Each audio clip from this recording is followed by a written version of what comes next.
دی وخت کې دو اصطلاحګانې دي، یو اصطلاح د علم ده او بل اصطلاح د مدرسې ده. د علم تاریخ د هغه ځای نه شروع دی چې د کم ځای نه د انسان تاریخ شروع دی، او د مدرسې تاریخ د هغه ځای نه شروع دی چې د کم ځای نه د اسلام تاریخ شروع دی. اولنې انسان دنیا ته حضرت آدم علیه السلام راغلی دی، او اولنې علم الله تعالی آدم علیه السلام ته ورکړی دی.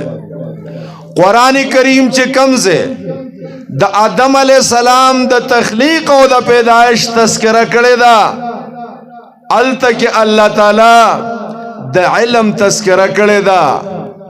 وَإِذْ قَالَ رَبُّكَ لِلْمَلَائِكَةِ إِنِّي جَاعِلٌ فِي الْأَرْضِ خَلِيفَةً، او بیرست الله فرمایي وَعَلَّمَ آدَمَ الْأَسْمَاءَ، الله تعالی آدم علیه السلام ته علم ورکو.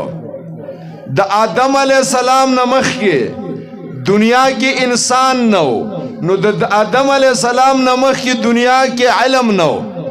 په د ځمکه باندې د مروجه د وحی علم داونه وحی د انسان سره دنیا ته راله، او بیا آدم علیه السلام ته الله تعالی پوره د ځمکې خلافت حواله کو، د دې ځمکې نگرانی حواله کړه، او د خلافت په بنیاد باندې دې په دې خبره باندې مکلف شو چې دا ځمکه به په دینی او مادي بنیادونو باندې آبادی.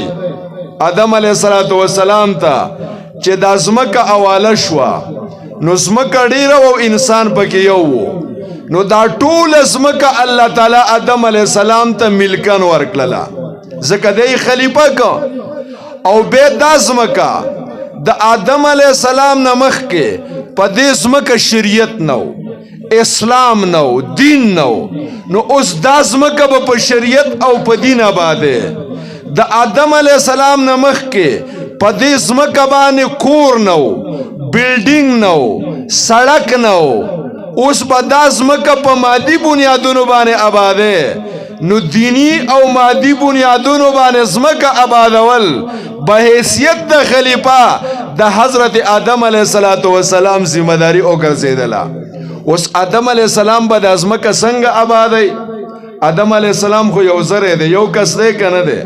نو یو کس به ټوله ځمکه څنګه آبادی؟ ګرانه ده، مشکله ده.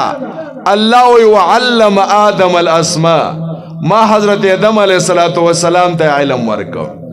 آدم علیه السلام ته چې الله اولنې کم علم ورکړی دی، دا د شریعت علم هم دی او دا د مادیت علم هم دی. شرعي علوم دا هم د اسمان نه راغلي دي، او مادي علوم دا هم د اسمان نه راغلي دي. دا تفریق غلط دی. خلق وی دو قسم علم دی، یو دینی علم دی، یو عصری علم دی. دینی علم دا د وحی نه راغلی دی او د اسمان نه راغلی دی، او عصری علم، مادی علم، طبیعی علوم دا د انسان د دماغو پیداوار دی. دا سوچه دروغ وی. عصری علم هم د وحی نه راغلی دی، او مادی علم هم د شریعت علم هم د وحی نه راغلی دی. تاسو دا قرآن وګورئ، د اول سر نه تر آخره پورې زمونږ قرآن کریم په دو قسمه مسائلو باندې بحث کوي. علما پې پوهیږي، او دو قسمه مسائلو ته د قرآن علوم تقسیم دي. یو قرآن په تشریعیاتو باس کوي، بل قرآن په تکوینیاتو باس کوي. د تشریعیاتو معنی دا ده چې قرآن د عقیدې باس کوي، قرآن د توحید باس کوي، د رسالت باس کوي، د بعث بعد الموت او د قیامت باس کوي، د مانزه باس کوي، د روجې باس کوي، د زکات باس کوي، د حج باس کوي، د اخلاق باس کوي، د کردار بحث کوي. دا د قرآن د تشریعیاتو حصہ ده. خو بل طرف ته قرآن په تکوینیاتو باندې باس کوي. نو قرآن په اسمان باندې باس کړی دی، قرآن په ځمکه باندې باس کړی دی، قرآن په پیزا باندې باس کړی دی، قرآن په وچه باندې باس کړی دی، قرآن په دریاب باندې باس کړی دی، قرآن د کائناتو هر ذره چیړلې ده. نو کو قرآن په تشریعیاتو باس کړی دی، نو قرآن په طبعیاتو او تکوینیاتو باندې باس کړی دی.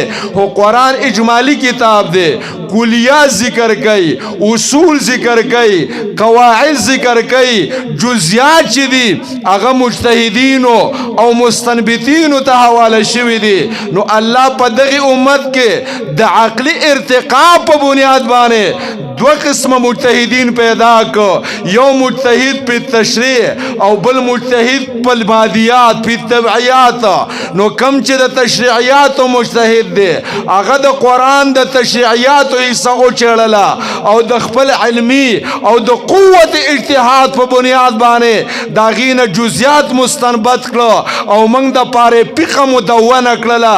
دا فقه حنبلی ده، دا فقه شافعی ده، دا فقه مالکی ده، دا فقه حنفی ده. هغه په دې پهلو باندې خپل عقل خرج کو او په زرګونو او په لکونو مسائل جدید هغه د قرآن او د حدیث نه مستنبط کړه. فقه چې کم دی هغه مدونه شوله او کم چې د مادیاتو او د طبعیاتو مجتهدین دي هغه په مادیاتو باندې خپل عقل صرف کو، پرنا باندې، په ځمکه باندې، په اوبو باندې او د ساينس په میدان کې چې کومه ترقی وشوله دی وخت دنیا کې د جدید ټیکنالوژي په بنیاد چې دنیا کې کومه ترقی وشوله د دې ماخذم قرآن دی. نو خبره می تاسو خدمت کې رونو دا کوله ما تم سوچتره قرآن کریم او آسمانی علم دا ماخذ دی د تشریعی علومو د پاره هم او د مادی علومو د پاره هم. زمارونو یو زمانه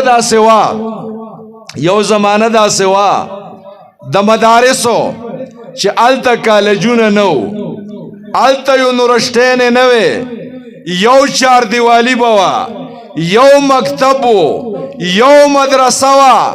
اغینه به د قرآن علم هم حاصلې ده، د شریعت علم به هم حاصلې ده او دنیوي علم به هم حاصلې ده. د هغې مدرسې نه چې به کم سړی فارغ شو هغه به د امت په مذهبي میدان کې هم قیادت کاو او په سیاسی میدان کې به هم د امت قیادت کاو. زمون غټ مدارس هغه چې تیر شوي دي رونو، مثال په طور باندې جامعہ عبداللہ بن مسعود رضی اللہ تعالیٰ عنہ